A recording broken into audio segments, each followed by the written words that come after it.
जय प्रज्ञापूर्णा प्रभु परमहितस्वी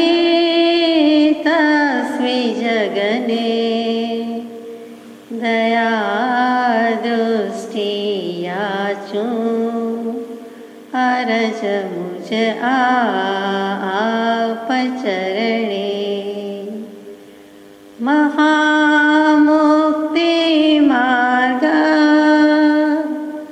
प्रगट करता राज प्रभु ने नमीने इच्छूं छूं अनुसरण आप चरणे यदि चैतन्ये मुकुर इव भावाश्चिदचित समां भान्ति द्रव्य व्ययजनिलसन्तरहितः जगत्साक्षी मार्ग प्रकटन परो भानुरिवयो महावीर स्वामी नयन पथगामी भवतु मे। सत्श्रुतने नमस्कार, सीमुपकारी आत्माने नमस्कार, तारक त्रिपुटी भगवंतने नमस्कार, मावित्रोने नमस्कार, माविત્રો સમાન મુરબ્બીઓ મુમુક્ષુને નમસ્કાર। પરમ કૃપાળુ દેવ પ્રણીત વચનામૃતજી પત્રાંક 680 મુંબઈ ચૈત્ર સુદ 13 વિક્રમ સંવત 1952 તારીખ 27/3/1896। ઓમ। જેની મોક્ષ સિવાય કોઈ પણ વસ્તુની ઈચ્છા કે સ્પૃહા નહોતી અને અખંડ સ્વરૂપમાં રમણતા થવાથી મોક્ષની ઈચ્છા પણ નિવૃત્ત થઈ છે, તેને હે નાથ તું તુષ્ટમાન થઈને પણ બીજું શું આપવાનો હતો? પરમ કૃપાળુ દેવે 679માં પત્રમાં કેવલ જ્ઞાન વિશે ઘણી બધી પ્રરૂપણા કરીને પોતાની જ દશા છે એમ બિલકુલ જણાવ્યું નથી, પરંતુ સુગ્ન પાઠક કે વાંચકને ખ્યાલ આવી જાય કે આ કૃપાળુદેવની પોતાની જ દશા છે। એ 679માં પત્રમાં કેવલ જ્ઞાનનું સ્વરૂપ જેમ છે તેમ જાણે કે અનુભવ્યું અને પછી એના જવાબ અપાયા અને એનું વિશ્લેષણ કર્યું અને એનું નિરૂપણ કે પ્રરૂપણ કર્યું છે।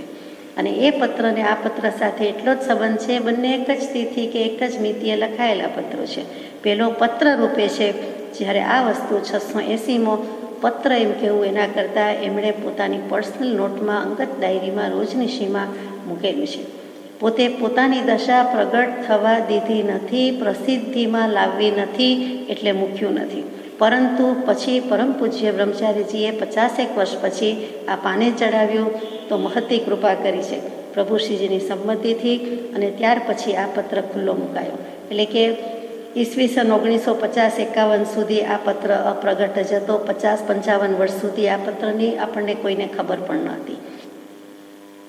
એ પત્ર અંગત રોજનીશી રૂપે અને ક્યારે લખ્યો તો કે ચૈત્ર સુદ 13।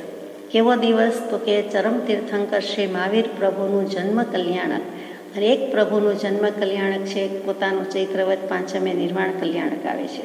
તો એક મહાવીર અને બીજા મહાવીર, એક મહાવીર સ્વામીનું જન્મ કલ્યાણક એવો ચૈત્ર મહિનો, એકનું નિર્વાણ કલ્યાણક એવો ચૈત્ર મહિનો, ઋષભદેવ પ્રભુના પણ કલ્યાણક ચૈત્ર મહિનામાં આવે। ચૈત્ર છે જ મજાનું નામ, ચિંતનની ચાંદનીનો માસ મહિનો તે ચૈત્ર, ચૈતન્યની ચાંદનીનો, ચૈતન્યનો રણકાર ધબકાર અને છેવટે ટંકોત્કીર્ણ ટંકાર કરતો હોય એવો ચૈત્ર મહિનો, જે બપોરની ખુલ્લી ચાંદનીમાં તાપમાં કહીએ ચૈત્રની ચાંદની, એ આ ચાંદની આ વિચારરૂપી ચંદ્ર, તત્વજ્ઞાનરૂપી ચંદ્ર અથવા તો ધર્મરૂપી ચંદ્ર જાણે 16 કળાએ ખીલ્યું હોય તેમાં ચૈત્ર મહિનો। ચિત્ત ચૈતન્ય આત્મા, જેના જ્ઞાન દર્શન ગુણ અને જે ગુણની જ પર્યાય જ્ઞાન દર્શન ઉપયોગ છે, અને તેવા જ્ઞાન દર્શન ગુણ ધરાવતો કોઈ પણ જીવ, કોઈ પણ આત્મા તે ચૈતન્ય ઉપયોગ લક્ષણધારી કોઈ પણ ચૈતન્ય છે। અને એ ચૈતન્ય જો ચૈત્રમાં કલ્યાણ નહીં કરે, આવા સત્પુરુષોના મહાપુરુષોના કલ્યાણક જેવા પવિત્ર દિવસે પણ ન કરે તો ક્યારે કરે? તો એવા દિવસે લખીને એમણે મૂર્ધન્ય સ્થાને ડાયરીમાં પણ નોંધપોથીમાં પણ શું મૂક્યું તો કે પોતે જે સ્વરૂપે થયા છે તે સહજાત્મ સ્વરૂપને પંચ પરમેષ્ઠી સ્વરૂપને ઓમની રીતે મૂક્યું છે. ઓમના આપણે કોઈક વખત યથાશક્તિ 5-50 અર્થ કર્યા છે, બાકી તો એક શબ્દમાં કે એક વાક્યમાં આ તો અનક્ષર એવો શબ્દ કયો તો કે ઓમ, અને એમાં તો કે અનંત આગમ રહ્યા છે. સત્પુરુષના એક એક વાક્યમાં એક એક શબ્દમાં અનંત આગમ છે.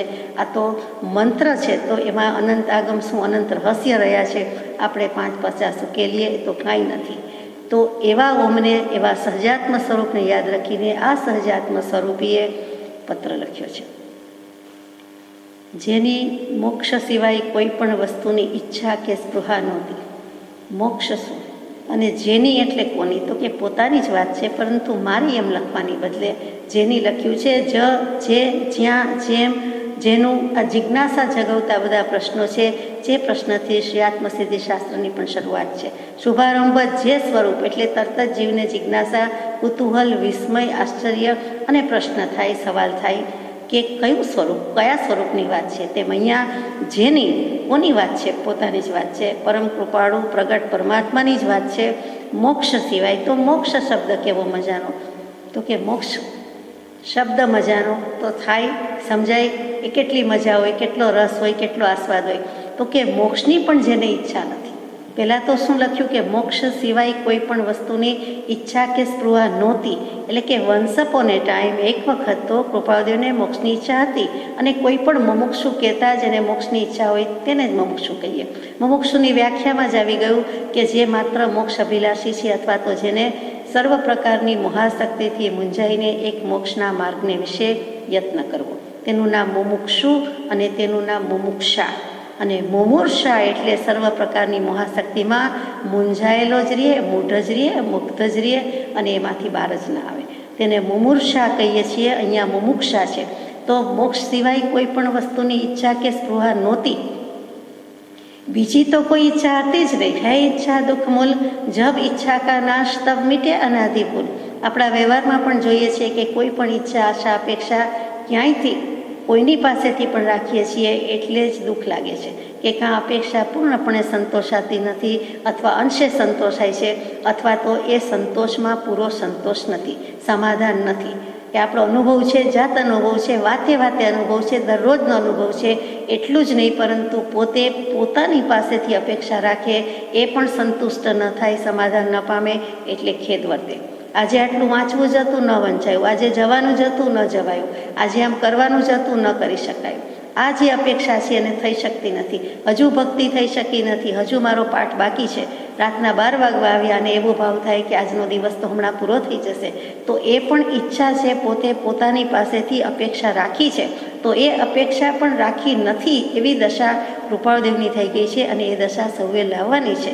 તો કે એક વખત ભલે મને મોક્ષની ઈચ્છા હતી, મોક્ષ સિવાય કોઈ પણ વસ્તુની ઈચ્છા કે સ્પૃહા નહોતી, પણ મોક્ષની તો હતી. કેમ કે મુમુક્ષુ થયા, આત્માર્થી થયા. મતાર્થમાંથી આત્માર્થી થાય, અને પછી મહાશક્તિમાંથી મૂંઝાઈને મુમુક્ષુ થયા. તો મુમુક્ષુ આત્માર્થી પછી પરમાર્થી થાય છે, પછી તદ્દન મોક્ષગામી થઈ જાય છે. તો એવા પુરુષને કે એવા આત્માને કોઈ પણ વસ્તુની ઈચ્છા ન જ હોય, સ્વાભાવિક છે. ભલે મને એક વખત હતી ધર્મ, અર્થ, કામ અને મોક્ષ 4 પુરુષાર્થ, એમાં એક વખત એ બધા સંબંધો ગમતા હતા, અથવા તો એ રાખ્યા છે કે ધર્મ, અર્થ, કામ, મોક્ષ, પુરુષાર્થ, અને એ સંબંધમાં આ કાળનો આવો ક્ષયોપશમી પુરુષ છે, પોતે જ લખે છે હાથનોંધમાં. અને એવા ક્ષયોપશમી પુરુષને આ કાળના કેવલીને એમ થાય છે કે ત્યારે ભલે ઈચ્છા હતી, હવે નથી. તો ધર્મ, અર્થ, કામ અને મોક્ષ, એમાં અર્થ અને કામના સંબંધ તો ક્યારનાય છેદ ઉડી ગયા, પણ ધર્મ અને મોક્ષ, તો કે મોક્ષ સાથેનો સંબંધ પણ હવે જેને માન્ય નથી, ગમતો નથી. 4 પુરુષાર્થને જેણે એડે મૂકી દીધા છે, એટલે કે એને ઓળવી ગયા છે, ગોનન કરી નાખ્યું છે, અને પછી ફંગોળી દીધા કે ફગાઈ ગયા છે. અને એવા જે અવધૂત પુરુષના લક્ષણ હોય તે અવધૂત પુરુષ જાણે લખી રહ્યા છે.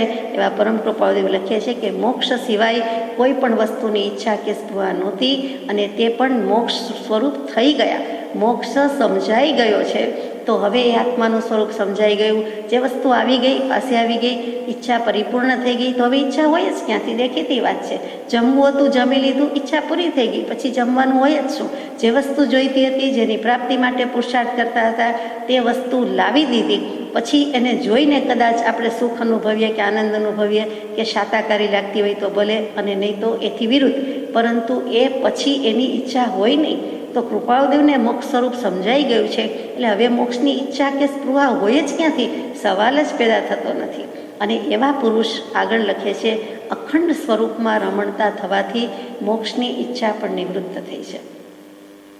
પોતે જ પ્રત્યુત્તર આપ્યો છે, એટલે આપણે કારણમાં પરિણામની મીમાંસામાં જવા જેવું નથી, ભૂલ કરવા જેવું નથી કે અખંડ સ્વરૂપમાં રમમાણ થવાથી. હવે અખંડ સ્વરૂપમાં રમણતા એટલે શું? અખંડ સ્વરૂપ જ કોને કહેવાય? તો કે પરમાત્મા સ્વરૂપનું બીજું નામ જ અખંડ સ્વરૂપ, અભેદ સ્વરૂપ. કરી જોજો વચનની તુલના રે, મૂળ માર્ગ સાંભળો જીનનો રે, કરી વૃત્તિ અખંડ સન્મુખ. આ અખંડ એવું આત્મદ્રવ્ય, અભેદ એવું સ્વરૂપ, એ અખંડ અને અભેદ સ્વરૂપ બીજા કોઈનું નથી, પોતાના આત્માનું જ છે, યાની કે પરમાત્માનું છે. આત્મા જ પરમાત્મા થાય છે. પોતે પરમાત્મા થયા અને પોતે પોતાના અખંડ સ્વરૂપમાં રમી રહ્યા છે, ભમી રહ્યા છે, એમાં સ્થિરતા કરી દીધી છે. તો હવે એમને મોક્ષની ઈચ્છા હોય નહીં. તો પ્રશ્ન એમ થાય, આપને થાય કે નહીં, મને તો થાય કે આ મોક્ષ શું ચીજ છે, કે મોક્ષ કોને કયો છે કે જેથી એની ઈચ્છા હતી નહોતી અને મોક્ષ સ્વરૂપ થઈ ગયા? તો મોક્ષની વ્યાખ્યા બીજી ઘણી બધી દર્શનકારોએ આપી છે, કૃપાળુદેવે પોતે આપી છે કે મુક્ત ભાવ તે મોક્ષ. ભાવ કેવો છે? મુક્ત છે. એને કોઈ રીતે બંધન નથી, પ્રતિબંધ નથી. ભાવની સ્વતંત્રતા ન હોય તો જીનાગમ પ્રમાણે નિર્વાણ કે મોક્ષ પણ ન હોય. એ ભાવ સ્વાતંત્ર્ય પણ છે, અને એ બધી સ્વતંત્રતા જેમાં સમાય છે કે જેવા ભાવ કરવા હોય તેવા કરી શકીએ. બહાર ગમે તેવા ક્લેશના કશાયના નિમિત્તોય આપણે જેવો ભાવ રાખવો હોય તેવો રાખીએ. શુભ અને અશુભ તો રાખતા જ આવ્યા છીએ, પરંતુ એક શુભાશુભ રહિત, ક્લેશ રહિત એવો જે કોઈ ભાવ તે મુક્ત ભાવ, તેનું જ નામ આત્મ સ્વભાવ. અને તે આત્મ સ્વભાવનું ભાન થઈ ગયું. પ્રકાશ, એના પરથી ભાન આવ્યું, એના પરથી ભાઈ શબ્દ આવ્યા. કેવલ જ્ઞાન, ભાનું કહીએ તે પ્રકાશ છે. જ્ઞાનનો સ્વપર પ્રકાશકતાનો ગુણ તો છે જ, પરંતુ પરદ્રવ્ય, પરવૃત્તિ, પરભાવમાં જતું હતું, તે માત્ર સ્વસન્મુખ થયું, આત્મસન્મુખ થયું. તો આત્મદ્રવ્યમાં જેની રમણતા થઈ, તો એ સ્વભાવ ત્યાં જ આવ્યો કે સ્વભાવ પરિણતિ એ નિજ સ્વરૂપનો કરતા છે. તો એ આત્મ સ્વભાવની પ્રાપ્તિ થઈ ગઈ, મુક્ત સ્વભાવની પ્રાપ્તિ થઈ ગઈ. એક નાનું જીવ જંતુ પણ પુરાઈ ગયું હોય અને જે ખોલી દેવામાં આવે અને જગ્યાની બહાર છૂટી જાય, ઉડી જાય, અને એને જે મુક્ત ભાવ આવે છે તેવો જ મુક્ત ભાવ આપણને પણ કોઈએ પૂરી દીધા હોય અને કોઈ ખોલે એટલે એમ થાય હાશ હવે મુક્ત થયા. હાથમાં વજન હોય અને કોઈ લઈ લે કે આપણે મૂકી દઈએ તો છૂટ્યા, સ્વતંત્ર, મોક્ષ એમ લાગે. એક નાની ક્ષુલ્લક વાતમાં પણ બંધનથી પર થઈએ, ભારથી હળવા થઈએ અથવા નિર્મૂળ થઈએ તો મુક્ત ભાવ અનુભવાય. તો આત્મા અનંતકાળથી સંકલ્પ વિકલ્પને મનડા સાથે રહેતું હોય. આ બાજુ જીવરાજભાઈ છે, આ બાજુ મનરાજભાઈ છે. તો એ મનરાજભાઈનો જ્યારે છોડી દે, સંગ છોડી દે, તો સંકલ્પ વિકલ્પ રહિત થઈ જાય. તે વખતે તેની કેવી અદ્ભુત દશા હોય. એ સંકલ્પ વિકલ્પ રહિત થવું તે જ આત્મ ઉપયોગ છે. આત્માના ઉપયોગમાં રહીએ તો તે વખતે કેવું સુખ હોય એ અનુભવે છે, તે જાણે છે. તો એવા સુખની સ્વરૂપતા આવી ગઈ છે, જે સુખ સ્વરૂપતા કહીએ છીએ. જ્ઞાની પુરુષને જે સુખ છે તે સ્વભાવ સ્થિતિનું વર્તે છે, સ્વભાવ દશાનું વર્તે છે. તે મુક્ત ભાવ કે મુક્ત સ્વભાવનું સુખ આવી ગયું, તેમાં જ રમણતા થઈ ગઈ. એટલે હવે મોક્ષની ઈચ્છા પણ નિવૃત્ત થઈ છે. તેને હે નાથ, તું તુષ્ટમાન થઈને પણ બીજું શું આપવાનું હતું? હે નાથ, તું અમને નાથી લે. બળદ જે તે કંઈ ખાય નહીં, આચર કુચર કરે નહીં, તો એને નાકમાં નાથ પહેરાવી દીધી હોય. તો આપણે પણ હે નાથ બોલીએ છીએ ત્યાં એમ થાય, હે ભગવાન, અમારું મનડું એના તમે વશ કરી લીધું, અમારું ચિતડું ચોરી લીધું. તો કે એવા જે જીણંદ ભગવાન, એવા રાજેન્દ્ર ભગવાન, એવા રાજેશ્વર ભગવાન, ચિતડું અમારું ચોરી લીધું. ચિતડાનો ચોર એટલે માત્ર શ્રી કૃષ્ણ પરમાત્મા છે એમ નથી, કોઈ પણ પરમાત્મા છે, કોઈ પણ સર્વજ્ઞ છે, કોઈ પણ કેવલી છે. જે પરમાત્મા સ્વરૂપને પામ્યા, જે અખંડ સ્વરૂપમાં રમણતા કરી, તે બધા જ છે. અને તેને જે ચિત્ત ચોરી લીધું છે, તો હવે અમારે બીજું કંઈ કરવા પણ રહેતું નથી. અમારી ઈચ્છા એકમાત્ર હતી, તે પૂરી થઈ ગઈ છે. તો હે નાથ, એટલે કે નાથી લીધા છે તે નાથ, તું તુષ્ટમાન થઈને પણ અમને શું આપવાનો હતો? તું અમારાથી સંતોષ પામે પણ અમને શું આપી શકે? તારી પાસે હોય તે આપે. તો તારી પાસે મોક્ષ સ્વરૂપ છે એ તો અમે સમજી લીધું કે અમને આપી દીધું, તે તો પ્રભુએ આપ્યો વર્તુ ચરણાધીન. હવે બીજું શું આપી શકે? દેવદેવીની તુષ્ટમાનતાને શું કરીશું? ઈષ્ટદેવ આરાધ્ય દેવ દેવી, અહીંયા તો વિતરાગ દેવની વાત છે કે અમે રંગ રાગના રાગી, શું માગીએ તારી કને, જે તે દીધું છે ત્યાગી. તે તો બધું છોડી દીધું અને પછી અમે શું માગીએ અને તું શું આપવાનું હતું? એટલે એક આ અપેક્ષા એ સમજાય છે કે તારી પાસે સ્વરૂપ સુખ છે, સ્વરૂપનો ધણી છે. એ સ્વરૂપ સુખનો ભાગ મેં પડાવ્યો એટલે તો તું ભગવાનનું ભક્ત. હવે હું પણ ભક્તમાંથી, અંતરાત્મ દશામાંથી પરમાત્મા થયો. તો હવે મારે તારી પાસેથી લેવાનું શું રહ્યું? અને તારી પાસે શું છે કે તું આપે? તારી પાસે જે છે એ તો મારી પાસે પણ હતું, તે પ્રગટાવ્યું, મેં પણ પ્રગટાવ્યું. તો હવે તું ગમે તેટલો ખુશ પ્રસન્ન હોય પણ બીજું શું આપી શકે? વળી જીનાગમથી કહો તો એક દ્રવ્ય બીજા દ્રવ્યને કાંઈ કરી શકતું નથી, એ કાંઈ આપી શકતા નથી. કોઈ પણ દ્રવ્ય, એક દ્રવ્ય બીજા દ્રવ્યને કાંઈ કરી શકે નહીં. આપણને દેખીતી રીતે ગળે ન ઉતરે એવો સિદ્ધાંત લાગે, પણ ત્યાં અકર્તૃત્વ, અભોક્તૃત્વનો ભાવ છે કે ખરેખર કોઈના આશીર્વાદ, કોઈના શ્રાપ લાગતા નથી. પરંતુ વિનયથી આપણે કહીએ કે પ્રભુની કૃપા, ગુરુની કૃપા, ભગવાનની કૃપા વગેરે વગેરે, વડીલોની કૃપા, મુરબ્બીઓના આશીર્વાદ વગેરે. હકીકતમાં એવું કાંઈ થતું જ નથી. કોઈ કે મેં કાર ચલાવી તો એવું નથી. એ વસ્તુ સમજવા જેવી છે.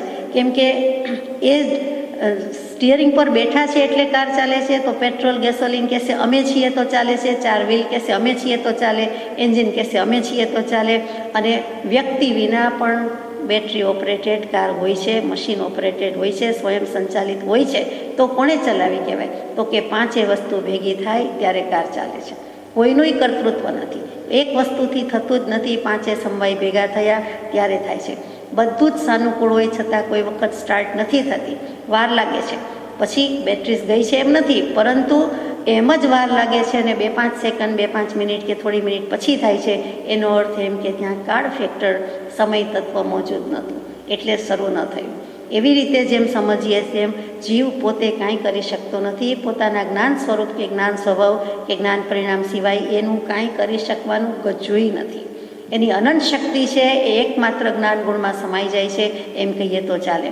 તો અહીંયા આપણે વાત કરતા હતા કે ભગવાન તું તુષ્ટમાન થઈને પણ બીજું શું આપવાનું હતું? બંને દ્રવ્ય જુદા છે. પરમાત્મા કે કોઈ પણ ઈષ્ટદેવ દેવી બીજાને કંઈ આપે, એકનું લઈને બીજાને આપે, ક્યાંથી લાવે? પોતે ભગવત સ્વરૂપ થયા નથી. એ કોઈ આપે અથવા આપણે એવી રીતે મગાય કે શરત કરાય તે જ ન ગળે ઉતરે એવી વાત છે. એ સમજવું મુશ્કેલ છે, કડવો ઘૂંટડો લાગે છે, પરંતુ વસ્તુ તો તેમ છે. વસ્તુનું સ્વરૂપ આ પ્રમાણે છે. આગળ જઈએ કે હે કૃપાળુ, તારા અભેદ સ્વરૂપમાં જ મારો નિવાસ છે. સ્પૃહાની વાત હતી, ઈચ્છાની વાત હતી. 76મા પત્રમાં કહી દીધું કે સત્પુરુષ કોણ? તો કે સત્પુરુષ એ જ કે નિષ્દિન જેને આત્માનો ઉપયોગ છે અને અંતરંગ સ્પૃહા નથી, કોઈ જાતની સ્પૃહા નથી, ઈચ્છા નથી, ઝંખના નથી, અપેક્ષા નથી. 3 કાળમાં, 3 લોકમાં અંશ માત્ર પણ કંઈ જોઈતું નથી એવું થાય છે. સ્થૂળ દૃષ્ટિએ પણ એવું થાય છે, સૂક્ષ્મ દૃષ્ટિએ પણ એવું થાય છે. બીજો તે બીજો, બીજી તે બીજું, બીજું તે બીજું, બીજું પરદ્રવ્ય, પરભાવ. એકમાત્ર સ્વભાવ તે મારો અને સ્વદ્રવ્ય તે મારું, બીજું કાંઈ મારું નથી. એમ જ્યારે થાય છે ત્યારે તો એને સમ્યક દર્શન થાય છે, એની દૃષ્ટિ પલટાય છે. તો આવી જે ઈચ્છા સ્પૃહા રહિતતા એટલે કે નિસ્પૃહ વસ્તુની વાત છે, નિસ્પૃહ પુરુષની વાત છે. એ બીજું શું હોય? તો કે બીજું કાંઈ ન હોય, એનું નામ જ સત્પુરુષ.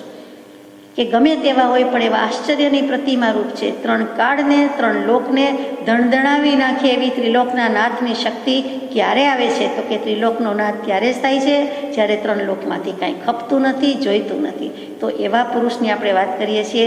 એ સ્પૃહા અને ઈચ્છા રહિત છે.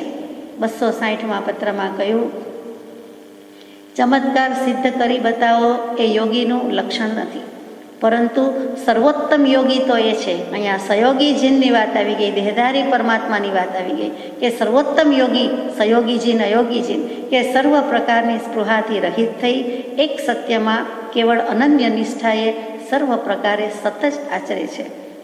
તો સમ્યક દૃષ્ટિને મોક્ષની ઈચ્છા ન હોય એમાં નવાઈ નથી. સમ્યક દૃષ્ટિ પોતે જ મોક્ષ સ્વરૂપ છે, અંશે મોક્ષ સ્વરૂપ છે. અહીંયા તો કૃપાળદેવની પરમાત્મા દશાની વાત છે, તો એમને હવે પોતે જ મોક્ષ, પછી પોતે અને મોક્ષ જુદો. હા, રહેવા જવાનું, શાશ્વત કાળ માટે સિદ્ધાલયમાં સ્થિતિ કરવાનું, ઉપર પહોંચવાનું બાકી. હજુ દેહધારી છે, સદેહ છે, પણ નિર્વાણની દશા આવી ગઈ છે તેવા પુરુષ લખી રહ્યા છે કે આ તો પરમાત્મા જ છે, હવે શું કરવાનું. કેવી ખુમારીપૂર્વક લખ્યું છે. ધડાકા બંધ વાત મૂકી છે, બે ઝીઝક મૂકી છે, બે રોકટોક મૂકી છે. બે ધડક કેવી બહુ જુદી વાત છે, સામાન્યપણે કેવું જુદી વાત છે. શું કામ? તો કે આત્મ અનુભવ રસ કે રસિયા ઉત્તરે ન કબહુ ખુમારી આશા ઓરન કી ક્યાં કીજે. આનંદગંજી મહારાજે ગાયેલું પદ કે આશા, અપેક્ષા, ઈચ્છા, સ્પૃહા, અભિલાષા, જંકના, જૂર્ણા એકેય શબ્દ હવે છે જ નહીં. બધા શબ્દો સૂઈ ગયા, બધા શબ્દો પાણી ભરે છે. કેમ? તો કે પોતે પરમાત્મા સ્વરૂપ થયા છે, એટલે હવે એમને કોઈ કડાકૂટ નથી. અને છતાં લખે છે, હે કૃપાળુ. પોતે જ પોતાને સંબોધી રહ્યા છે, હે કૃપાળુ, હે આત્મા, તે અનંતકાળથી રજળપાટ કરી, પરંતુ અનંત ઘર ધર્યા, અનંત ખોડિયા ધર્યા, પરંતુ હવે તે મારા ઉપર કૃપા કરી કે મારે જે સાધનથી કામ લેવાનું હતું, જે તારી પાસેથી કામ લેવાનું હતું, હે દેહ તે પણ કૃપા કરી, એમ હે આત્મા તે પણ કૃપા કરી. તારો પણ આભાર છે, ઉપકાર છે કે હવે મને અભેદ સ્વરૂપમાં અખંડ રૂપે રહેવાનું થયું, મારો નિવાસ થઈ ગયો. પછી ત્યાં સિદ્ધાલયમાં જવાનું છે. તારા અભેદ નિવાસમાં જ મને રહેવા દે છે, તારા જ્ઞાન દર્શન ગુણમાં જ તું મને રહેવા દે છે. તો મારે હવે તને કાંઈ લેવાનું નથી, દેવાનું નથી, તારે પણ મને કાંઈ લેવા દેવાનું નથી. હે કૃપાળુ, પોતે પોતાને જ કહેતા હોય તેમ, અને સાથે સાથે અનંતકાળના અનંત કૃપાળુ પરમાત્મા થઈ ગયા. એકો એક પરમાત્મા, એકો એક જ્ઞાની પુરુષ, એક એક તીર્થંકર દેવ કૃપાળુ છે, જરૂર છે. આ અનંત કૃપાવંતા પુરુષો એક કૃપાળુદેવમાં સમાઈ જાય છે. માટે આપણે વારંવાર કૃપાળુદેવ એમ શરણ સ્મરણ નામ મંત્ર બોલીએ છીએ. અને પોતે આખા વચનામૃતજીમાં ત્રણેક જગ્યાએ પરમ કૃપાળુ પોતાને જ કહ્યા છે કે કોઈ કહે કે પૂછો તો કહેજો કે મારા પરમ કૃપાળુ સદગુરુદેવ પધાર્યા છે, એમના સત્સંગ દર્શન કે સમાગમ અર્થે જાઉં છું. સત્સંગ કરવા જવું અને સંતાઈને જવું એમ તો બને નહીં. સિંહના સંતાન છીએ, બબ્બે મહાવીરના સિંહ, અને એ સિંહના સંતાન છીએ તો આપણને શિયાળપણું કરવું ગમે નહીં, અથવા તો બીજી કોઈ રીતે બીકણપણું રાખવું પાલવે નહીં. છાસ લેવા જવું ને દોણી સંતાડવી એમ તો બને જ કેમ? તો કે સત્સંગ માટે આવ્યા છે એટલે પરમ કૃપાળુ સદગુરુદેવ પોતે પોતાને કહ્યું. બીજી જગ્યાએ પણ કહ્યું કે સહજાત્મ સ્વરૂપે તમે ક્યાં મૂંઝાયા છો, એમ પોતે બીજી વખતે પણ એ રીતે ભાવ મૂકેલો છે. એમ બીજી એક જગ્યાએ પણ કહ્યું છે, એટલે અત્યારે અહીંયા પણ કહ્યું છે કે હે કૃપાળુ. પોતે પોતાને સંબોધન, હે શુદ્ધાત્મા, હે કૃપાળુ, તારા અભેદ સ્વરૂપમાં જ મારો નિવાસ છે. નિવાસ શબ્દ કેવો મજાનો, વાસ વસ્તુ વસવું, નિવાસ નિશ્ચિત પ્રકે, નિસ્તાંત રીતે, નિશ્ચિતતાપૂર્વક, એટલે કે શ્રદ્ધા સ્થાપના એથી ચડિયાતો શબ્દ નિષ્ઠા. પેલું શ્રદ્ધાન, પછી શ્રદ્ધા, અને પછી આવે તે નિષ્ઠા. નિશ્ચિત પ્રકારે નિતાંત રીતે સ્થાપના કરી દીધી છે. હવે જે આ ભાવ પ્રગટ્યો છે, કે જે દશા પ્રગટી છે, તે ત્રણેય કાળમાં મટવી નથી. પ્રભુ શ્રીજી લખે કે આ ત્રિકાળી ધ્રુવને એનો આત્મ સ્વભાવને જે ભાવ થયો છે તે હવે ત્રણ કાળમાં મટવો ફીટવો નથી. એટલે કે દશા કરીને બેઠા છે, તો હવે લખી શકે છે કે હે કૃપાળુ, તારા અભેદ સ્વરૂપમાં જ મારો નિવાસ છે. પોતાને કોઈ જીવથી જુદાઈ નથી, એ પણ અભેદ સ્વરૂપ છે. જીવોને જુદાઈ હોઈ શકે કે આ જ્ઞાની આ અજ્ઞાની, અથવા તો આ જ્ઞાની ઠીક લાગે છે, આ જ્ઞાની ઠીક લાગતા નથી. પોતાની ફૂટપટ્ટીથી માપી રહેલા જીવોને પોતાના અજ્ઞાનનું પ્રદર્શન કરવાની તક મળે છે. તો કૃપાળુદેવ કહે છે કે અમને એવી કોઈ જુદાઈ નથી, અમને કોઈ પ્રત્યે, કોઈ જીવ પ્રત્યે ભિન્ન ભાવ રહ્યો નથી. પણ જીવોને કદાચ જુદાઈ હોઈ શકે, તો એ પણ અખંડ સ્વરૂપ અને અભેદ સ્વરૂપ છે, અને તેમાં નિવાસ છે. એટલે કે સર્વાત્મામાં સમદૃષ્ટિ દ્યો, આ વચનને હૃદયે લખો. સર્વ જીવ છે સિદ્ધ સમ, જે સમજે તે થાય. તો લેવા દેવાની કડાકૂટથી છૂટા થયા છીએ, એ જ અમારો પરમાનંદ છે. લેવા દેવાની કડાકૂટ શું છે? તો કે 328માં પત્રમાં આપણે થોડું ઘણું યથાશક્તિ વિચાર્યું છે કે લેવે કોન રહી ઠોર ત્યાગી વેકો નાહી વર, બાકી કહા ઉતર્યો જુગ કારજ નવીનો હે.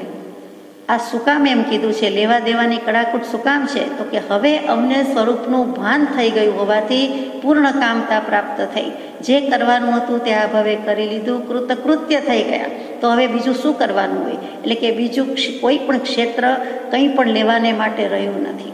કોઈ જગ્યા બાકી રહેતી નથી. દ્રવ્યથી, ક્ષેત્રથી, કાળથી, ભાવથી, એમાં ક્ષેત્રથી અમારે કોઈ જગ્યાએથી હવે કાંઈ લેવા દેવાનું પણ રહ્યું નથી. સ્વરૂપનો ત્યાગ કરવાનો કોઈ કાળે મૂર્ખ પણ વિચાર કરે નહીં અથવા ઈચ્છે નહીં.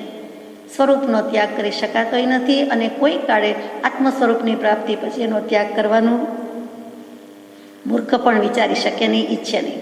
તો જ્યાં કેવળ સ્વરૂપ સ્થિતિ છે ત્યાં બીજું કંઈ રહ્યું નથી, એટલે ત્યાગવાપણું પણ રહ્યું નહીં. એટલે કે લેવું અને દેવું બંને નિવૃત્ત થઈ ગયું છે. અમારે લેવાનું પણ નથી અને ત્યાગવાનું પણ રહેતું નથી. આ કેવી અદ્ભુત દશા છે કે પથ્થર જેવું કહીએ, જળ જેવું કહીએ, તેમ કેવલી પ્રભુ કહેવા તો કે નો સંગની, નો અસંગની, નો સંગની અસંગની. એટલે કે સંગનીય નથી ને અસંગનીય નથી. એમને મન નથી તો કે મનુષ્ય છે, પંચેન્દ્રિય છે, તો મન તો કહેવું પડે, પરંતુ મન હોવા છતાં મનનો રોલ નથી, મનનું કોઈ ફંક્શન નથી, પરફોર્મન્સ નથી. એ મન હોવા છતાં અમનસ્ક યોગમાં છે. અહીંયા શૂન્ય મનસ્ક નથી, અમનસ્ક યોગ છે. એટલે કે નિર્વિકલ્પ સ્ટેજ છે, નિર્વિકલ્પ દશા છે. આજે થોટલેસ સ્ટેજમાં મુકાઈ ગયા પછી કેવલી પ્રભુને સંગની કેવી રીતે કહેવાય? એટલે નો સંગની કહ્યું. નો કહેતા નેગેટિવલી સ્પીકિંગ નથીના અર્થમાં નથી, નો કહેતા અલ્પ અથવા તો કથનચિત, એટલે કે અંશે. કેમ કે જન્મથી દેહ ધર્યો ત્યારથી 5 ઇન્દ્રિય છઠ્ઠું મન છે, એ અપેક્ષાએ સંગની પણ જરૂર છે, ઘણું સંગની પણ છે. પરંતુ નો સંગની કહી દીધા પછી નો અસંગની. અસંગની પણ કયા કહેવાય નહીં, પરંતુ મન નથી, હકીકત છે, મનનો રોલ નથી, તો કે ચાલો થોડાક અંશે અસંગની પણ કહો. અને પછી પાછો જવાબ ઠીક ન લાગ્યો તો શાસ્ત્રોમાં જીનાગમમાં મૂક્યું નો સંગની અસંગની, બંને સાથે લીધું. એકલું નો અસંગની લઈએ તો ન ચાલે, નો સંગની લઈએ તો ન ચાલે, એટલે પછી નો સંગની અસંગની એમ ત્રણેય સાથે લઈ લીધા. તો આવી રીતે જે કેવલી પ્રભુની વ્યાખ્યા, સર્વજ્ઞતાની વ્યાખ્યા, આ તો શબ્દથી વ્યાખ્યા થઈ, વિચારથી થઈ, પણ ભગવાનની તો પરિણતિ થઈ ગઈ છે. એ કેવી દશા છે એ આપણે વિચારવાનું છે. તો લેવા દેવાનું રહ્યું જ ન હોય, સીધી વાત છે. સીધી વાત, સીધા સાદા હિસાબમાં કહીએ કે આપણે હવે લેતી દેતી બંધ, કંઈ લેતી દેતી છે નહીં, કોઈ નિસ્બત નથી. તો આવા પ્રભુને પણ કેવલ જ્ઞાનીને જગતમાં કોઈ પણ પદાર્થ કે ભાવ કે પર્યાય સાથે નિસ્બત નથી, કોઈ સંબંધ નથી. અને આમ જુઓ તો એમના જ્ઞાનમાં એક સમયમાં સમગ્ર જગત જડાહળા છે, એટલે જ્ઞાનમાં બધું દેખાય છે તો બધા સાથે બધો જ સંબંધ છે. અને તેમ છતાં પોતાને કોઈ સંબંધ નથી. જેમ આપણે અરીસામાં પ્રતિબિંબ જોઈએ તો આપણે અરીસો નથી, અરીસો આપણે નથી, પ્રતિબિંબ જુદું જ છે. એવી જ રીતે સરોવરમાં, નદીના કાંઠે, ગમે ત્યાં કે દરિયામાં ક્યાંય પણ પાણીમાં પ્રતિબિંબ પડતું હોય તો પાણી જુદું છે, પ્રતિબિંબ જુદું છે, આપણે જુદા છીએ, તે મય થઈ જતા નથી. એવી જ વાત અહીંયા છે કે એમને જ્ઞાન અળગું ને અળગું, ન્યારું ને ન્યારું જુદું જ છે. અને તો જ આ જ્ઞાન દશા થઈ હોય. પહેલાં પણ ન્યારાપણું અનુભવ્યું હોય, અસંગપણું અનુભવ્યું હોય તો જ થાય, એ પણ સીધી વાત છે. અને એ જ અમારો પરમ આનંદ છે. બીજો આનંદ શું છે? તો કે આત્માએ કાંઈ કરવાનું ન હોય તો આનંદ શું ને સુખ શું? તો કે આ જ પરમ આનંદ છે કે બીજું કાંઈ જ કરવાનું નથી. જે સુખ સુખાભાસ, દુઃખ દુઃખાભાસ, સુખ દુઃખ બંનેથી ઉપરાંઠા થઈ જવાનું છે, બંનેથી ઉપર થઈ જવાનું છે. એ સુખ અને દુઃખ બંને મનની કલ્પના છે. જ્યાં મન જ નથી, સંકલ્પ વિકલ્પ નથી, એ મારો પરમ આનંદ છે. અને આ કોની વાત છે? તો કે ઉપાધિના ભીડામાં રહેલા, આપણી જેમ કે આપણા કરતાં અનેક ગણા પરિસર ઉપસર્ગ ઉપાધિ વચ્ચે રહેલા છે ગૃહાશ્રમીની આવી યોગ દશા. તેને આપણે સમયના નમસ્કાર કરીએ તો પણ થોડા છે. એટલે કે યોગી જ્ઞાની તો અનંતા થયા, દરેક જગ્યાએ થયા, પરંતુ તેમાં આવી ગૃહાશ્રમમાં, આવી ગૃહદશામાં જેને યોગ સાધ્યો, જેણે મોક્ષ સાધ્યો, જે મોક્ષ સ્વરૂપ થયા, તે પુરુષની ધન્યતાનો કોઈ પાર નથી. અને હવે આગળ જઈએ કે એ જ અમારો પરમ આનંદ છે. તો આનંદ સ્વરૂપ પ્રભુ શું ફરમાવે છે? પોતાની પાસે હોય તે જ આપે. કલ્યાણના માર્ગને અને પરમાર્થ સ્વરૂપને યથાર્થ રીતે નહીં સમજનારા અજ્ઞાની જીવો પોતાની મતિ કલ્પનાથી મોક્ષ માર્ગને કલ્પી વિવિધ ઉપાયોમાં પ્રવર્તન કરતા છતાં મોક્ષ પામવાને બદલે સંસાર પરિભ્રમણ કરતા જાણી નિષ્કારણ કરુણાશીલ એવું અમારું હૃદય રડે છે. શરૂઆત કરી છે કલ્યાણના માર્ગને અને પરમાર્થ સ્વરૂપને. એક એક શબ્દ દાદ માગી લે તેવું છે, દાદુ જેવું છે. કલ્યાણનો માર્ગ શું? તો કે 430માં પત્રમાં મૂક્યું કે કલ્યાણ જે વાટે થાય છે તે વાટના મુખ્ય 2 કારણ જોવામાં આવે છે. એક તો જે અસંગપણાવાળી ક્રિયા હોય, કોઈ પણ ક્રિયા પણ અસંગપણાવાળી ક્રિયા હોય, અને જે સંપ્રદાયમાં આત્માર્થે બધી જ અસંગપણાવાળી ક્રિયા હોય, અને અન્ય કોઈ અર્થની ઈચ્છા એ ન હોય. એટલે કે આત્મા માટે, આત્માર્થ સાધવા માટે જ ક્રિયા હોય. પૂજા કરીને, યજ્ઞયાગ કરીને, વંદન દર્શન નમન કરીને કંઈ માગવું, કંઈ ઈચ્છવું એના માટે નથી. શુભ ભાવ માટે છે નથી. શુદ્ધના લક્ષ્ય જ કરવાનું છે, પણ શુદ્ધના લક્ષ્ય શુદ્ધ ભાવ સ્પર્શી ન જાય, ન થાય ત્યાં સુધી આપણે શુભ ભાવમાં સરી પડીએ અને કર્મ બંધાય તે જુદી વાત છે. પરંતુ આપણો લક્ષ્ય તો ચોખ્ખો ચણક છે કે એકમાત્ર તલવારની ધાર જેવો સરળ, કલવારની ધાર, કરવાળની ધાર એવો મોક્ષ માર્ગ અને એના લક્ષ્ય કરું છું. આત્મા માટે કરું છું, બાકી કાંઈ કરતો નથી. અને નિરંતર જ્ઞાન દશા પર જીવોનું ચિત્ત હોય. એટલે કે બીજી કોઈ ઈચ્છા ન હોય, બીજો કોઈ અર્થ, હેતુ, પ્રયોજન, ઉદ્દેશ ન હોય. અને નિરંતર એટલે સમય માત્ર પણ જ્ઞાન દશા સિવાય બીજી કોઈ વાત ન હોય. જ્ઞાન દશા ઉપર જ જીવનું ચિત્ત હોય તો તેમાં અવશ્ય કલ્યાણ જન્મવાનો જોગ જાણીએ છીએ. અને તેમ ન હોય તો તે જોગનો સંભવ થતો નથી. જો એમ ન થાય અથવા એમ ન હોય તો એ યોગ જ નથી, સાધન જ નથી, અને કોઈ શક્યતા જ નથી, કારણ જ નથી. કલ્યાણ થવાનું જ નથી. જો આવો જોગ ન હોય તો કલ્યાણ થવાનું નથી. એમાં પહેલું કારણ આપણે વિચાર્યું કે જે કાંઈ થાય છે તે આત્માર્થે કરવું અને અસંગપણાવાળી ક્રિયા. આ સંગ એટલે આપણને એમ થાય કે સીધી સાદી સોબત, સંગાત કે કંપની, એ તો ખરું જ. કેમ કે એક આત્મા અને બગડે બે, એટલે બેથી બધું બગડે. એટલે એ તો દેહ અને આત્માનું કમ્પોઝિટ ફોર્મ છે, એટલે બધું બગડી જ રહ્યું છે. પરંતુ એમાંથી પાર જવાનું છે, પર થવાનું છે. તો એ વખતે શું કરવાનું? તો કે કલ્યાણની વ્યાખ્યા જ કૃપાળદેવે સુંદર કહી, કશાય ઘટે તે કલ્યાણ. કલ્યાણ કલ્યાણ બોલીએ પણ શું? તો કે મૂળમાં કશાયનો પહાડ તો એમનેમ ખડકેલો પડ્યો છે, એમાં તો કંઈક ખસ્યા નથી.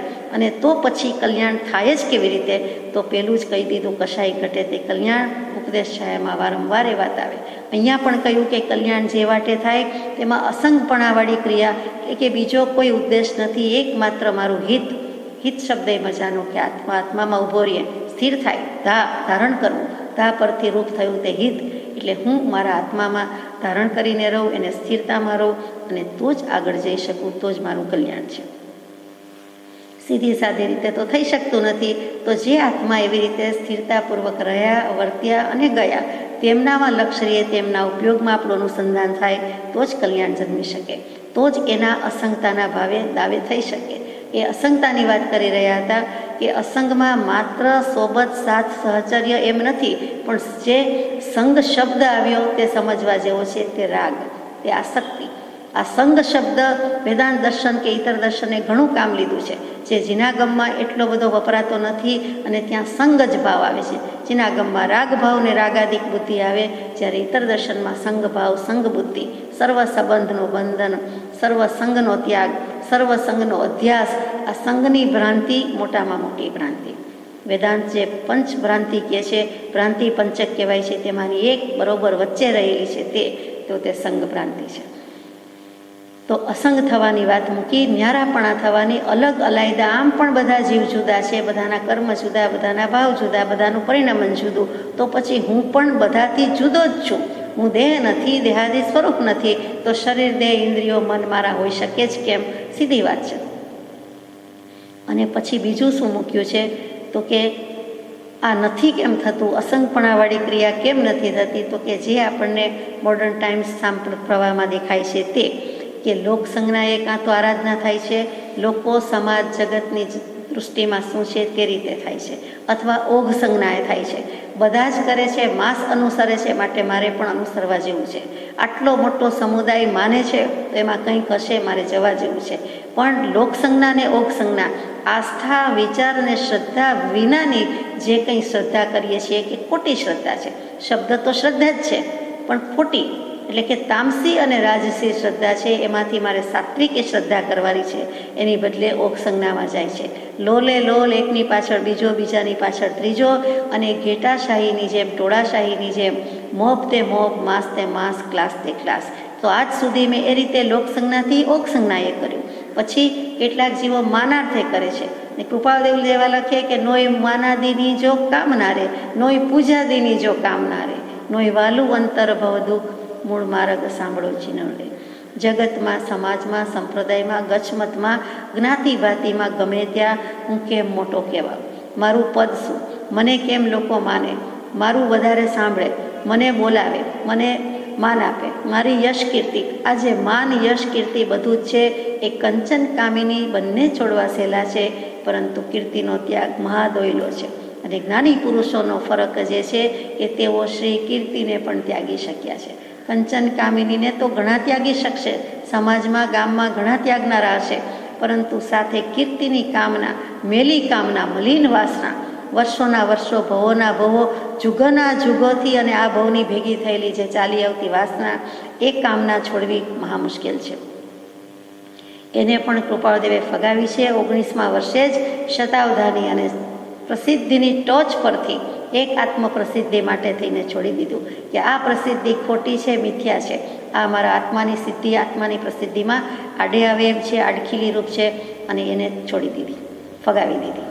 તો લોકસંજ્ઞાએ, ઓકસંજ્ઞાએ, માનાર્થે, પૂજાર્થે અને પદના મહત્વ અર્થે આપણી નિશ્રામાં આપણા નિમિત્તે આટલી કેસેટ્સ વેચાઈ, કે આટલી સીડી વેચાઈ, કે આટલી ભક્તિ થઈ, કે આટલા શાસ્ત્રો પુસ્તકો વેચાયા, આટલા પ્રવચનો યોજાયા, આટલા પૂજનો મોટા મોટા થયા, આટલી પ્રતિષ્ઠા થઈ, આ બધું જ દીવા નીચે અંધારું, મૂળમાં ભોપાળું. આ મેં કર્યું એના ઉપર જ ચોકડા છે કે મેં શું કર્યું. તો પ્રભુશ્રીજી કહે કે તારી સમજણ પરમુખ મીંડું અને તાણ ચોકડી. એટલે કે આપણે કંઈ કરીએ છીએ એ માનવું એ જ ભૂલ છે. હું કોઈને સમજાવું કે કોઈ મને સમજાવે એ પણ મોટી ભ્રાંતિ છે, એ પણ મોટો અપરાધ છે. એ વાત જ ખોટી છે. જીવને સમજવું હોય તો પોતે સમજે છે. કોઈ ના સમજવાથી જીવ સમજાતું નથી, સમજતોય નથી. તો માન પૂજા અર્થે કરવામાં આવે, પદના મહત્વ અર્થે. જે ફેકલ્ટીમાં, જે ક્ષેત્રમાં, જે જગ્યાએ નામનું આપણું પદ હોય, પદવી હોય, મહત્વ હોય, તે ખુરશી હોય, તેને જારી રાખવા, ટકાવી રાખવા ન હોય તો મેળવવા કેટલો પુરુષાર્થ. સમગ્ર જીવન, આયખું આ બધા દાયકા એમાં ચાલ્યા જાય તો એ પણ આપણને દેખાય છે કે કરવા જેવું નથી. એ પદનું મહત્વ, ખુરશી માટેની ખેંચાખેંચ, એમાં તો આખો સમગ્ર જગત કે પ્રપંચ કે સંસાર ઊભો થયો. તો એ પદના મહત્વ અર્થે કરવા જેવું નથી. પોતાનું પદ છે એ સંભાળી લેવાનું છે. પોતે શું? નિજપદ. જીનપદ નિજપદ એકતા, ભેદભાવ નહીં કાંઈ, લક્ષ્ય થવાને તેહનો કયા શાસ્ત્ર સુખદાય. તે કરવાનું છે, તેની બદલે આમાં પડ્યા રહે છે. તો એ પણ આત્માર્થ નથી. શ્રાવક આદિને પોતાપણા અર્થે એવા બીજા કારણે જે તપ, જપ આદિ કે વ્યાખ્યાન આદિ કરવાનું થઈ ગયું છે તે આત્માર્થ કોઈ રીતે થતો નથી, આત્માના પ્રતિબંધરૂપ છે. ત્યાં મુમુક્ષુ સમાજ, શ્રાવક શ્રાવિકા બધાનું માથું કાપી લીધું, નાક કાપી લીધું કે જો કરો છો તો શેના માટે કરો છો? તો કે આવા બધા આશયથી કરો છો તો એ ખોટું છે. અને ત્યાં આત્માર્થ સધાતો જ નથી, આત્માને ઉલટો પ્રતિબંધ થાય છે.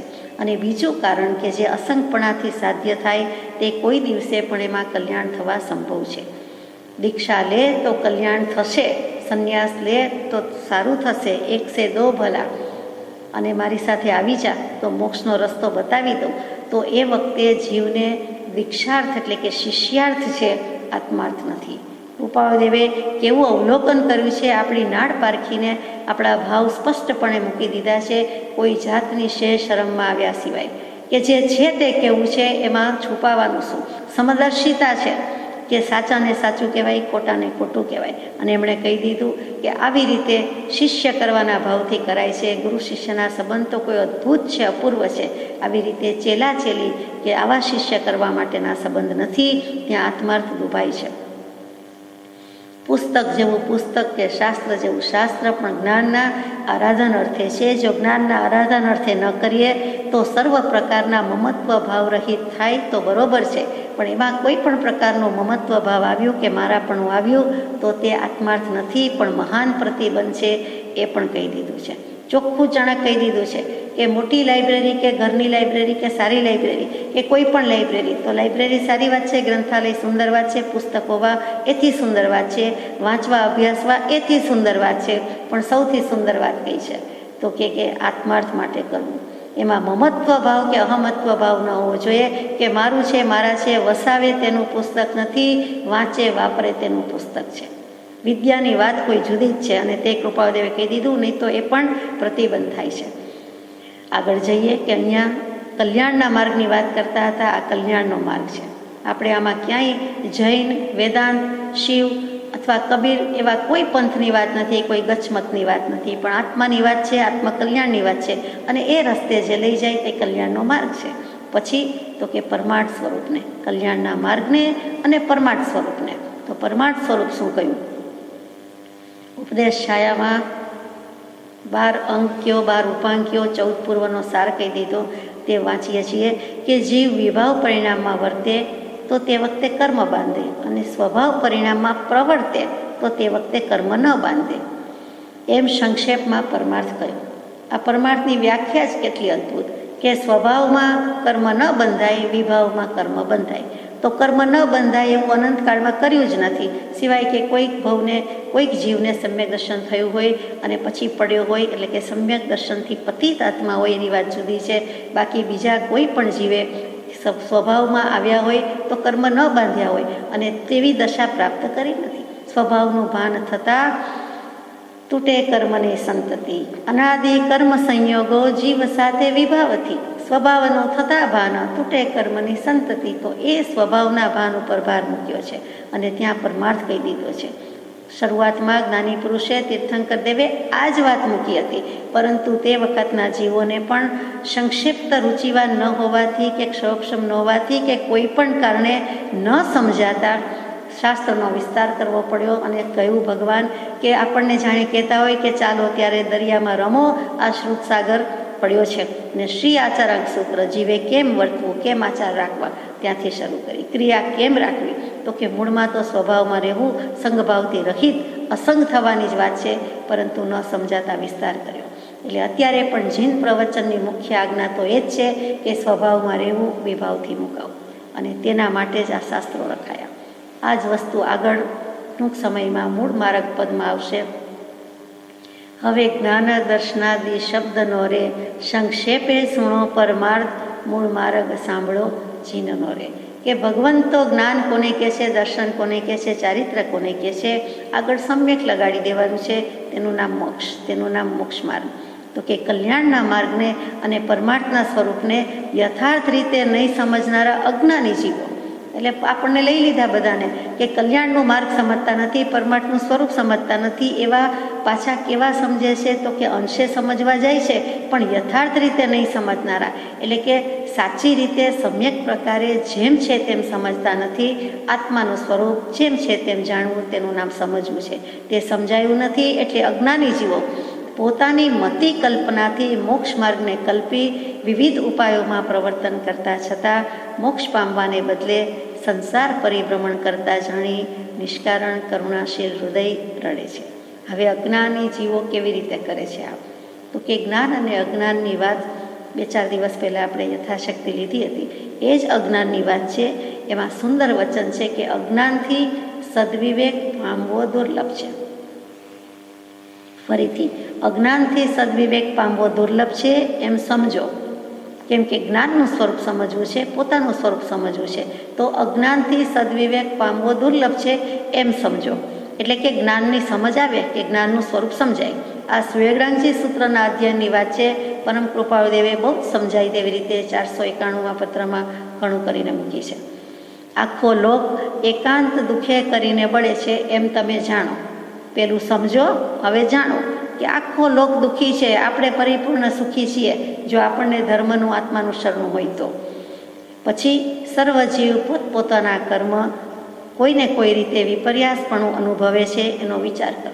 પોતાના કર્મ બાંધીને આવ્યા છે એટલે જાતભાતની રંગીલાપણું, રંગીનતા દેખાય છે, ચિત્ર વિચિત્રતા દેખાય છે, ચિત્રામણ દેખાય છે, કાબર ચિત્રું દેખાય છે, એક રાંક ને એક રંગ, અથવા તો કોઈ સમાનતા નથી. આવું સુખ દુઃખનું ભેગટ્યું સ્વરૂપ ભગવાન કોઈ દિવસ રચે, વિશ્વ એવું રચે, જીવો એવા રચે, એટલે કે ત્યાં જગત કર્તાની માન્યતા ઉડી જાય છે. કરતા ઈશ્વર કોઈ નહીં, ઈશ્વર શુદ્ધ સ્વભાવ પોતે જ આ બધું કરીને આવ્યો છે. પૂર્વ ભવોમાં કરેલા માંડેલા પરાક્રમ અને તેના ફળ અત્યારે ભોગવવાના છે. વળી આ ભવના પછીના ભવે ભોગવવાના છે. એટલે કે એક ભવનું નથી, ભવો ભવનું છે. કંઈક ભવના 1000 ભવ પહેલાંનું કર્મ પણ અત્યારે ઉદયમાં આવી શકે અને ગયા ભવનું પણ આવી શકે. તો આ બધી ચિત્ર વિચિત્રતા છે તેનો વિચાર કરો. એટલે કે જાણો, સમજો ને વિચારો. પહેલું સમજવાનું કીધું કે અજ્ઞાનથી સદવિવેક થવો કે પામવો દુર્લભ છે. એ પેલું સમજો, એ સમજાય એટલે તરત જ જણાશે કે આ લોક આખો દુઃખે બળેલો છે, બળતો જ છે.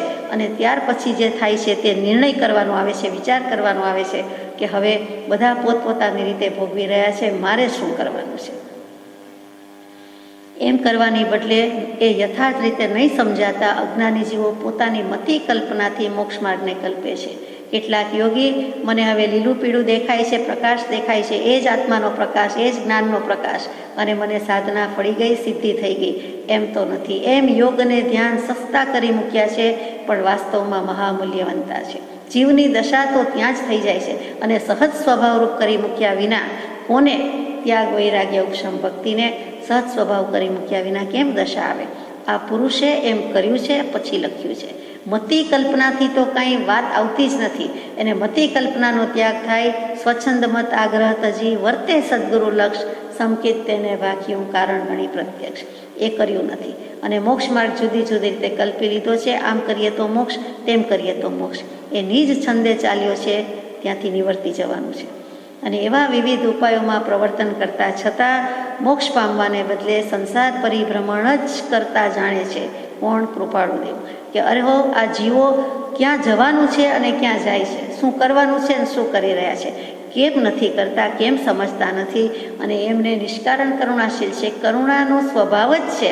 આ સનાતન સંપ્રદાયના સત્પુરુષોની એવી કરુણ અવસ્થા હોય છે, સહજ અવસ્થા હોય છે કે સમય માત્રના અવકાશે આખો લોક સ્વસ્વરૂપ પ્રત્યે હો, સ્વ પ્રત્યે હો, અન્ય પ્રત્યે ન હો, સમાધિ પ્રત્યે ન હો, સમાધિ પ્રત્યે હો, અન્ય સમાધિ એટલે કે ઉપાધિ પ્રત્યે ન હો.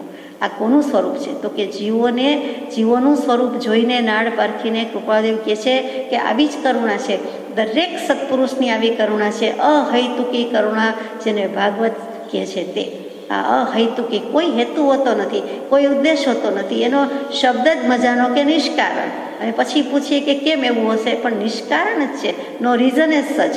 કોઈ પણ વાતમાં કારણ હોય તો જ કાર્ય હોય. જ્યારે આ કરુણાની વાતમાં એવું નથી કે કારણ વિના પણ કાર્ય બને છે, અને તે નિષ્કારણ કરુણા. અને એ કરુણા ભાવ, એ કરુણાળુ પુરુષ છે. બધા જ જ્ઞાની કરુણાળુ કૃપાળુ છે. એમનું હૃદય રડી ઉઠે છે. એ આર્દ્ર થઈ જાય છે કે અહો, આ જીવો કેમ સમજતા નથી, કેમ માનતા નથી, કેમ સન્મુખ થતા નથી, કેમ સ્વભાવ સન્મુખ થતા નથી. એમ તો કેમ કહે કે તમે મારા સન્મુખ થતા નથી, પરંતુ એમ કહેવાય જાય છે. રડતા રડતા એમ પણ લખાઈ જાય છે કે વર્તમાને વિદ્યમાન વીરને ભૂલી જઈ ભૂતકાળની ભ્રમણામાં વીરને શોધવા માટે અથડાતા જીવોને શ્રી મહાવીરનું દર્શન ક્યાંથી થાય? શ્રી મહાવીર સ્વામી થઈ ગયા. તેમની સ્તુતિ, વંદન, ભક્તિ, પૂજા અર્ચના બધું કરવાની જરૂર છે, કરીએ છીએ. પરંતુ સ્વરૂપ કોણ સમજાવે કે આ સ્વરૂપ કોનું છે? આ વિતરાગનું સ્વરૂપ છે. આ યથાર્થ વક્તા છે. આ યથાર્થ સ્વરૂપને પામેલા છે. આ યથાખ્યાત ચારિત્રી છે. આ અપ્રમત્ત છે. અને છેવટની દશા થઈ ગઈ છે. આ સયોગી અયોગી કેવલ જ્ઞાની પુરુષ છે. એનું સ્વરૂપ સમજાવે કોણ? તો કે નમો અરિહંતાણમ, નમો સિદ્ધાણમ. તો અરિહંત ભગવંત કરતાં સિદ્ધ પ્રભુની દશા વિશેષ. કેમ કે અરિહંત પ્રભુને ઘાતી કર્મનો ક્ષય પણ અઘાતીનો બાકી, જ્યારે સિદ્ધ પ્રભુને 8/8નો ક્ષય થઈ ગયો તો પણ પ્રથમ નમસ્કાર કોને કર્યા? તો કે અરિહંત પ્રભુને કર્યા. અહીંયા પણ પ્રથમ નમસ્કાર કોને જાય? તો કે પ્રત્યક્ષ સદગુરુ સમનહી પરોક્ષ જીન ઉપકાર, એવો લક્ષ્ય થયા વિના ઉગે ના આત્મવિચાર. એટલે ત્યાં પ્રત્યક્ષ સત્પુરુષની માન્યતા આવી, તેની શ્રદ્ધા આવી કે તે થઈ ગયા મહાવીર સ્વામી 2500 વર્ષ પહેલાં, પણ તેનું સ્વરૂપ સમજાવનારા પોતે પરમ કૃપાળુદેવ, કે સ્વરૂપ સમજાવનારા એ સ્વરૂપ જ છે. સમજાવવું એ તો હજી પછીની વાત છે. પોતે બીજા મહાવીર થયા તો પોતે જે સ્વરૂપે છે તે સ્વરૂપને, તે બોધ સ્વરૂપને, યથાર્થ સ્વરૂપને કોણ યથાર્થ રીતે પ્રગટાવે કે કોણ કહે? તો કે અમે એવા બીજા મહાવીર થયા છીએ. પણ આ વર્તમાને વિદ્યમાન વીરને ભૂલી જઈને, એટલે કે અત્યારે વિદ્યમાન વીર છે, પેલા મહાવીર છે, આ પણ વીર છે. વીરનો અર્થ એ મજાનો છે કે તપસા વિરાજતે, તપથી વિરાજી રહ્યા છે, શોભાયમાન થયા છે. કયું તપ? તો કે બાહ્ય તપ અને આભ્યંતર તપ, બંને રીતે જે શોભિત છે. અને એથી આગળ જઈએ તો પાછા કહે છે કે કર્માન નષ્ટ હતી, એટલે કે જે વીર શબ્દમાં જ આવ્યું તે એ કર્મોને પણ નષ્ટ કરી દે છે, બધા જ કર્મોને દૂર કરી દે છે. અને સાથે સાથે વિશેષણ ઇમ રાતી, ગતિ પ્રગતિને પામી રહ્યા છે. ઉત્તરોત્તર સમયે જુઓ તો દશા કેવી થાય છે તો કે અનંત ગુણ વિશિષ્ટ આત્મભાવ પ્રવર્તતો એવી દશા છે. ક્ષાયિક સંકેતના ધણી તો ક્યારનાય છે. ક્ષાયિક ભાવની પ્રાપ્તિ થાય, કેવલ જ્ઞાનની પ્રાપ્તિ થાય, નવલબ્ધિની લબ્ધિ થઈ જાય તેવી દશા. અને તે પુરુષ લખે છે કે તમે સમજતા નથી. આ વર્તમાનમાં વિદ્યમાન વીર એટલે પોતે જ છે. 12-14 વર્ષની ઉંમરે લખ્યું કે વદેરાય ચંદવીર એવું ધર્મ રૂપ જાણી, ધર્મ વૃત્તિ ધ્યાન ધરો વિલખો ન વેમથી. તમારે ધર્મનું સ્વરૂપ બીજે લેવા જવું પડશે નહીં, બીજે શોધવા જવું પડશે નહીં. અંબાલાલભાઈને 173 નંબરના પત્રમાં લખી દીધું છે, એ પણ સમજવા જેવું છે કે એક અંબાલાલ સિવાય અમે માર્ગના અંશનો મર્મ પણ હજુ જણાવ્યો નથી. માર્ગના મર્મનો અંશ પણ હજુ અમે અંબાલાલભાઈ સિવાય કોઈને જણાવ્યો નથી. અને ત્યાર પછી કહે છે કે તમે એમ માનતા હોય કે તમે મારા પ્રત્યે લક્ષ્ય કરાવવા માટે હું લખું છું તો ત્યારથી જ માર્ગને ભૂલી ગયા, માર્ગને વિસરી ગયા સમજજો. એમ તો છે નહીં. તમને ખુલ્લી કલમથી લખી દઉં છું.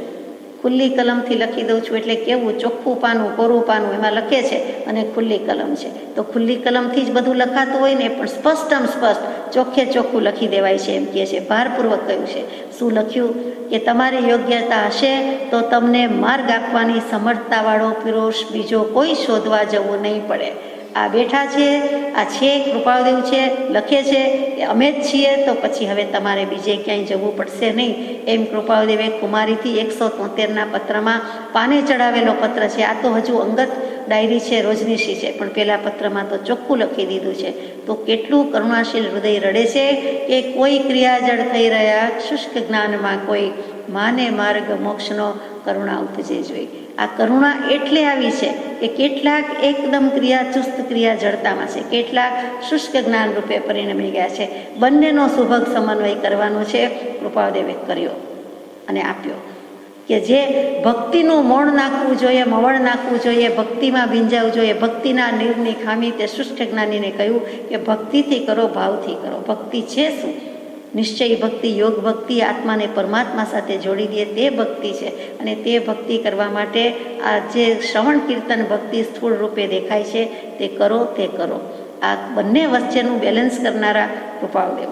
ક્યાંય ગચમત સંપ્રદાયની વાત નથી. આત્મધર્મ, વિશ્વધર્મ, પોતાનો ધર્મ છે ને પોતે મોક્ષે જવાનું છે. બીજો કોઈ કે બીજું કાંઈ વચ્ચે આવતું નથી. તો ફરીથી વર્તમાને વિદ્યમાન વીરને ભૂલી જઈ ભૂતકાળની ભ્રમણામાં વીરને શોધવા માટે અથડાતા જીવોને શ્રી મહાવીરનું દર્શન ક્યાંથી થાય? વળી પોતે અંતિમ ચરમ પરમ તીર્થંકર શ્રી મહાવીર સ્વામીના છેલ્લા અંતેવાસી શિષ્ય હતા. મહાવીર સ્વામીનો બોધ શું હતો? મહાવીર સ્વામીનો ઉપયોગ કેમ હતો? એમની અસંગતા ક્યાં હતી, કેમ હતી? એ ઝળકે છે. એ જઈને તો આવ્યા, જઈને તો કદાચ આપણે આવ્યા હોય, પરંતુ એ પૂર્ણ વિતરાગ જેવો બોધ જેમને સહજે સાંભળી આવ્યો છે. એટલે લખી શક્યા છે કે આમ ઉઠતા, આમ બેસતા, આમ કરતા, અને આવો બોધ હતો. અને કેમ આપણે ભૂલીએ છીએ? એ કાળને, ક્ષેત્રને, પુરુષોને ધન્ય કીધું છે. કેટલી જગ્યાએ સત્સંગને ધન્ય કહ્યો છે. તેવો પુરુષ લખે છે કે તમને આ મહાવીરનું દર્શન થવાનું નથી. કેમ? તો કે અત્યારે આ કાળમાં, વર્તમાનમાં જો કોઈ જીવોનું કલ્યાણ સૂજિત થવું હશે તો અમ થકી એમ માનીએ છીએ. ત્યાં અમ થકી શબ્દનો અર્થ પણ વિચારવા જેવો છે, જે તે પત્રમાં 398માં આપણે યથાશક્તિ વિચાર્યો. એ જેવો તેવો નથી. એ અમ થકી તો જ કહી શકીએ કે તમારાથી કલ્યાણ છે, નહીં તો કોઈને અભિમાન જેવું લાગે, પણ ત્યાં અર્થ જુદો છે. એ જુદી જ શૈલી છે, અનેરી રીતે મૂકેલું છે. તો અહીંયા પણ આપણે કહીએ કે આ મહાવીરના શરણે આવો એટલે તમારું શ્રેય જ છે. આશ્રય તારો ને નિશ્ચય તારો કર્યા પછીથી કરવું શું બાકી? ત્વમેકમ શરણમ મમ, ત્વમેકમ શરણમ મમ, અન્યથા શરણમ નાસ્તિ, તસ્માત કારુણ્ય ભાવેન રક્ષ રક્ષ જિનેશ્વર, રક્ષ રક્ષ રાજેશ્વર. સીધી વાત છે કે આવો તો કલ્યાણ છે. આમ જાણે કે બોલાવે છે, આવો આવો, અમારે ત્યાં આવો, અમારે ઘેર આવો, અમારી પાસે છે, શું જોઈએ છે, જે જોઈએ તે આપી દઈએ. એટલે તમે આવશો, શરણે આવશો તો શ્રેય જ છે. પેલો નિશ્ચય, આશ્રય અને શરણ. આ 3 વસ્તુમાં બધું કહી દીધું. અને શ્રી વલ્લભાચાર્યજીએ પણ શરણાગતિનો જ માર્ગ મૂક્યો. તે જ પુષ્ટિ માર્ગ, તે જ પુષ્ટિ, તે જ અનુગ્રહ, તે જ શરણ, અને તે જ શરણની વાત કૃપાળદેવે મૂકી છે. અને કેવું શરણ? તો કે અનન્ય શરણ. ત્યાં ફરક પડી ગયો. ત્યાં શ્રી કૃષ્ણ શરણમમાં આવ્યું કે શ્રી કૃષ્ણ પરમાત્માને ભજો. આપણે પણ ભજીએ છીએ, ભાવિ તીર્થંકર દેવ છે, પરંતુ ફરક ક્યાં આવ્યો? તો કે તમને તમારું જ શરણ છે. નિશ્ચયથી તો આત્માને આત્માનું જ શરણ છે. વ્યવહારથી બધા ગુરુ છે કે બીજા બધા પાસેથી લેવાનું છે, પણ નિશ્ચયથી તું જો સમજીશ તો થશે, બીજો કોઈ કરવા આવશે નહીં. પ્રભુ શ્રીજી કે કરશે તારો ભા, તો કોણ કરે ભા? જ્ઞાન પ્રકાશ આપણે જ કરવાનું છે. સ્વપર પ્રકાશકતાની ચૈતન્ય સત્તાનો પ્રત્યક્ષ ગુણ જેને વિશે છે એવો આત્મા હોવાનું પ્રમાણ છે. આત્મા જ કરશે, બીજો કોઈ કરશે નહીં. પોતાનો આત્મા, બીજાનો આત્મા. ઓ દુષ્મકાળના દુર્ભાગી જીવો, ભૂતકાળની ભ્રમણાને છોડીને વર્તમાને વિદ્યમાન એવા મહાવીરને શરણે આવો, એટલે તમારું શ્રેય જ છે. ચોખ્ખી વાત કરી દીધી છે દુષ્મકાળના દુર્ભાગી જીવો લખીને. સંસારના તાપથી ત્રાસ પામેલા અને કર્મબંધનથી મુક્ત થવા ઈચ્છતા પરમાર્થ પ્રેમી જિજ્ઞાસુ જીવોની ત્રિવિધ તાપાગ્નિને શાંત કરવાને અમે અમૃત સાગર છીએ. સંસાર તાપ લાગે તો વાત થાય, સંસાર તાપ લાગે, સંસાર ક્લેશરૂપ લાગે તો એનાથી ત્રાસ પામેલાને. જીવ ત્રાસ પામેલો જ છે, એ કરાર કરતો નથી. કબૂલ કરી લે તો બધી વાત સીધી છે, કબૂલ નથી કરતો, મંજૂર કરતો નથી. જો ભગવાન કહે છે કે તું એટલું કબૂલ કર, એટલું મંજૂર રાખી દે કે સંસાર તાપ છે, સંસારનો દાવાનળ છે, સળગું છું, તાપ લાગે છે, તો વાત પૂરી થાય છે. અને પછી એ તાપ સંસારને બંધન માનવું, તો કે સંસારનો તાપ છે ને હું બંધન પણ માનું છું, ક્લેશ માનું છું, તો પછી કર્મ બંધનથી મુક્ત થવા ઈચ્છતા, તો તને મુક્તિની ઈચ્છા હોય, દેખીતી વાત છે. અને તો પછી પરમાર્થ પ્રત્યે પ્રેમ હોય, અને તો પછી જિજ્ઞાસા હોય. જિજ્ઞાસા એટલે તત્વ જાણવાની ઈચ્છા કે કેમ પરિભ્રમણ ઊભું છે. આ એક વિકલ્પની છૂટ આપી છે. અને એવી જિજ્ઞાસા એટલે જ આત્મા પામવાની ઈચ્છા, તત્વ પામવાની જિજ્ઞાસા એટલે ઈચ્છા. એવા જો જીવ હોય તો તેની ત્રિવિધ તાપાગ્નિને શાંત કરવા માટે બધા એવા જ જીવો છે. આદિ વ્યાધિ ઉપાધિ એ ત્રિવિધ તાપ છે, અને સાથે સાથે આદિ ભૌતિક, આદિ દૈવિક અને આધ્યાત્મિક તાપ પણ એટલો છે. આધ્યાત્મિક તાપ પ્રત્યે દુર્લભ સેવાય છે. બીજા બે દુઃખ દેખાય છે, પરંતુ આધ્યાત્મિક તાપ દેખાતો નથી. તો કે એને શાંત કરવા માટે અમે અમૃત સાગર છીએ. દેવો દાનવોએ સમુદ્ર મંથન કર્યું તો એમાં તો ઝેર પણ નીકળ્યું.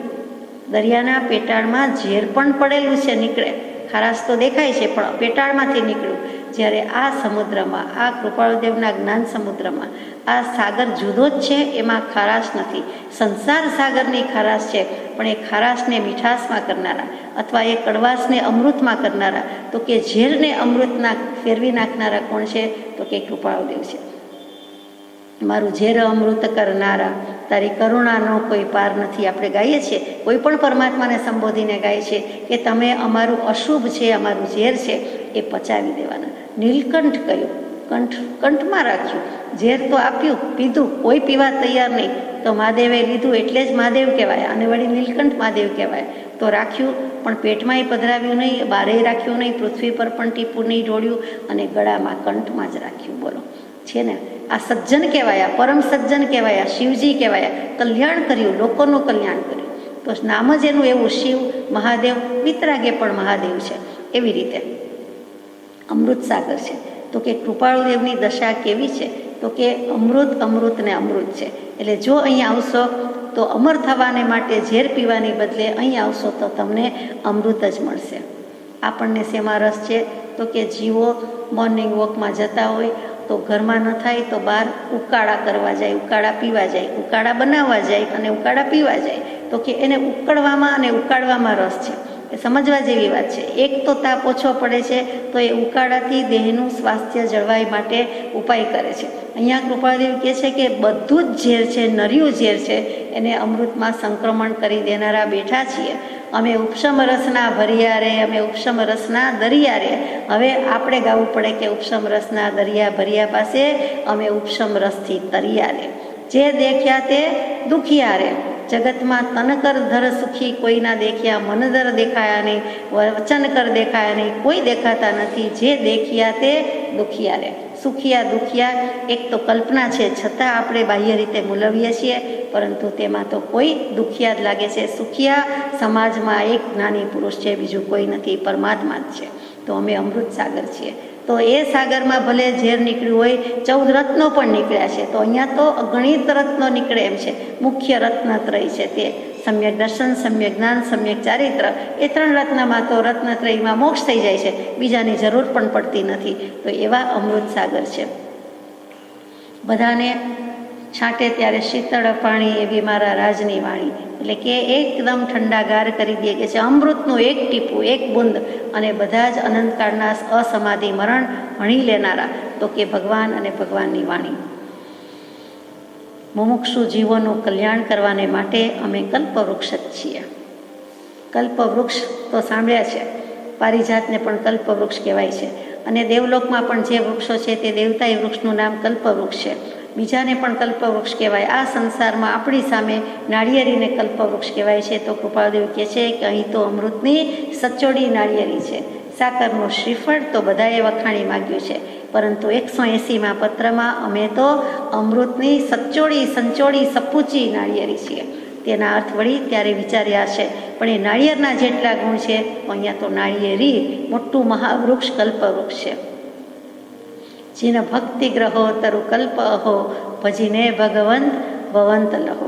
એ કલ્પવૃક્ષમાં તો માગો તે મળે, અહીંયા તો ન માગો તો એ મળે. બેઠા જ છે દેવા, ત્યાં વસ્ત્ર આભૂષણ દેવા બેઠા નથી, પણ આત્માનું સુખ, પોતાનું સુખ એની જ લાણ કરે છે. ટૂંકમાં નિત્ય નિરંજન અંતરજામી રહો નિરંતર અંતરમાં, સમતામાં રમતા રાજેશ્વર દીઠા નહીં દેશાંતરમાં. સમય સમય તુજ ચરણ કમળની છત્ર છાયો છાય રહો, નિષ્કારણ કરુણાની કથની વચન વિશે ન સમાય અહો. સજાત્મ સ્વરૂપ પરમ ગુરુ.